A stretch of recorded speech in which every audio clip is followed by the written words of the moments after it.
What is going on, guys? In this video, I cover the 7 steps that literally anyone can take to achieve financial freedom. I also provide 3 amazing tips that will help you during your journey, so you might want to stick till the end of the video for those. But without further ado, let's get straight into the video.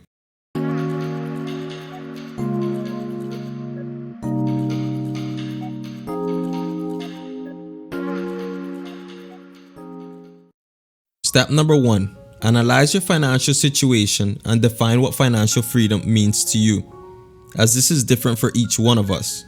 Financial freedom for some simply means having enough to cover the bills or being debt-free.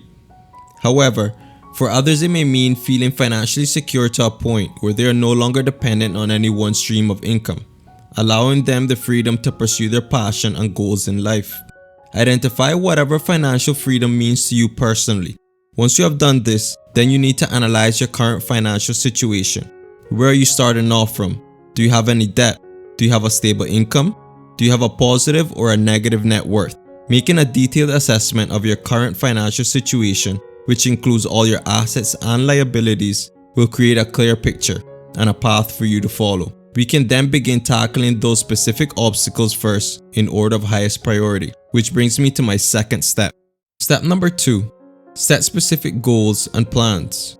Setting specific goals and creating a plan for how you hope to achieve it is crucial to being successful. For example, simply saying that one of your goals is to save more is simply not good enough, because by that measurement, saving an extra $1 a month is essentially meeting your goal.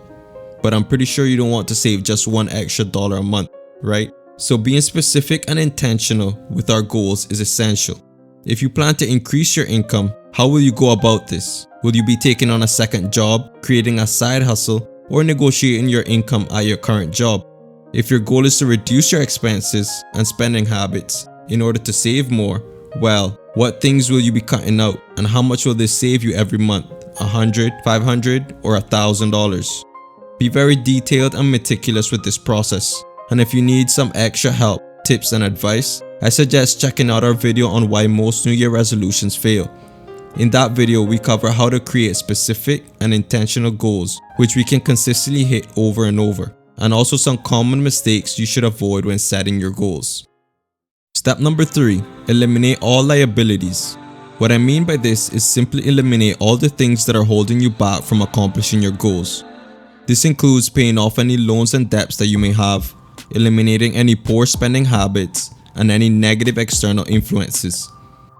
These include distancing yourself from family, friends, and loved ones who don't lift you up but instead have the tendency to hold you back and bring you down. For most of us, achieving a neutral or positive net worth should be our first priority. And in order to do this, we need to figure out a way to pay off any debt that is currently holding us back. To achieve this, we need to eliminate any impulsive spending habits that we have. One helpful trick that I personally employ in my life to keep my impulsive spending in check is the 1 week rule. Whenever I catch myself wanting to make an impulsive purchase, I give myself 1 week. If after that 1 week goes by I still want to purchase this thing, then I'll do it because it will actually bring me some type of value to my life. But what happens most of the time is that 1 week period will usually eliminate any impulsive purchases that you want to make and ultimately save you a great amount of money that you would otherwise have spent unnecessarily. Step number 4. Create an emergency fund. We will all go through some sort of rainy days at some point of our life, but being well prepared can be crucial to weathering the storm and mitigating its impact on our financial well-being. Having an emergency fund set up for those unprecedented occasions will be a lifesaver, ensuring that you don't have any major setbacks on your journey to financial freedom.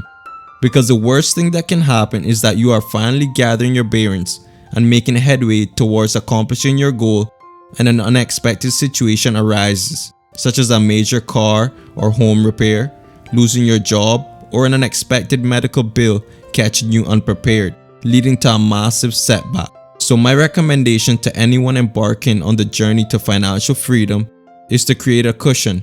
Generally, the rule of thumb is 3 to 6 months of living expenses, but this can be $1,000 or 6 months of your salary saved up. This all depends on you and your current situation. As I said, personal finance is different for everyone, but make sure you have set aside a figure that makes you comfortable for any rainy days that may lie ahead.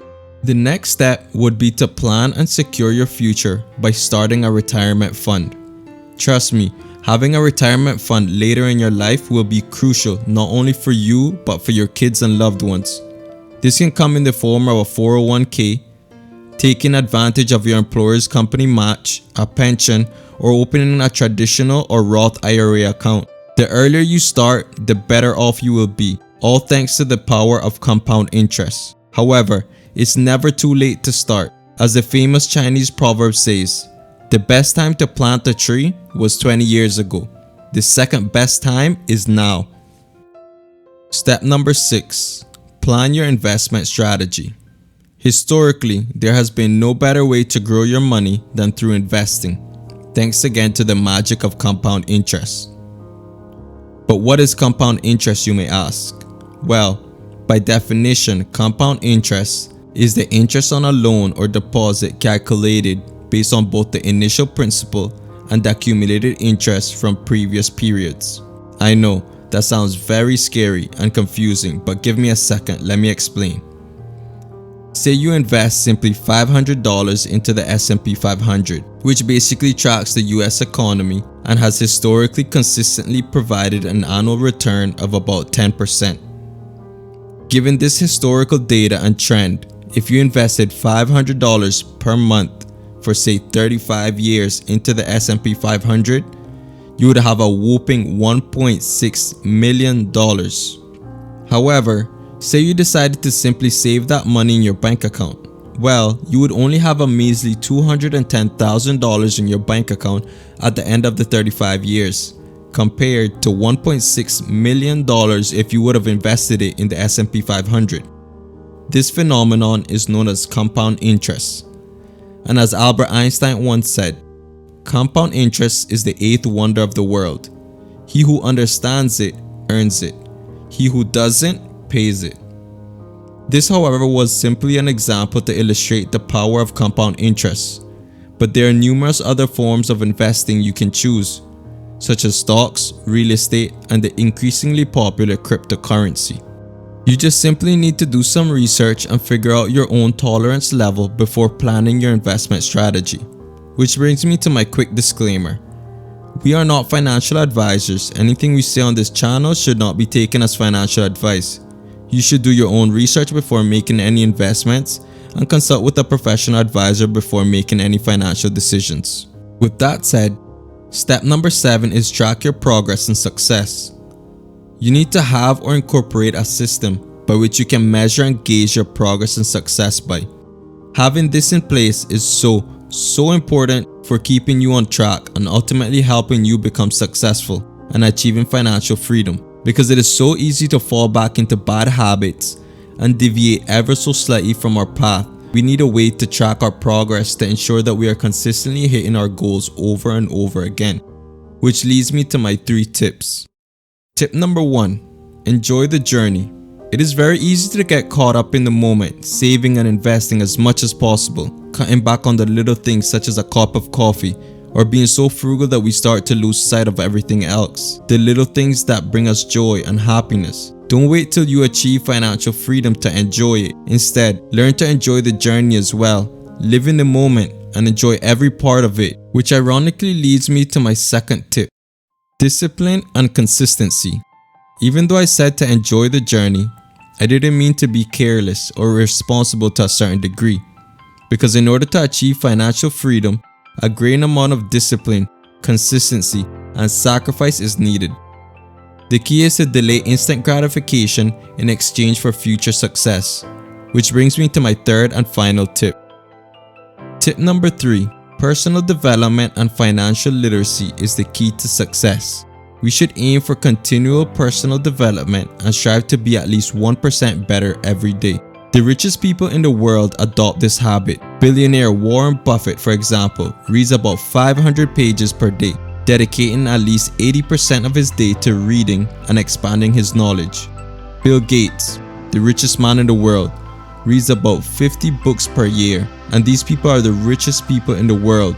They've achieved success and financial freedom 100 times over. So what does that mean for us and our reading habits? Well, if you want to take a page out of their book and would like to expand your knowledge on financial literacy and personal development, I will leave a few links to some books that I highly recommend that have personally changed my mindset and outlook on money. With that said, show some support by liking the video if it has provided you with any value, and share with someone who you think might need to see it. And if you haven't already subscribed, what are you waiting for? We put out weekly videos on topics such as these. But until next time, this is the Mindset Kingdom signing out.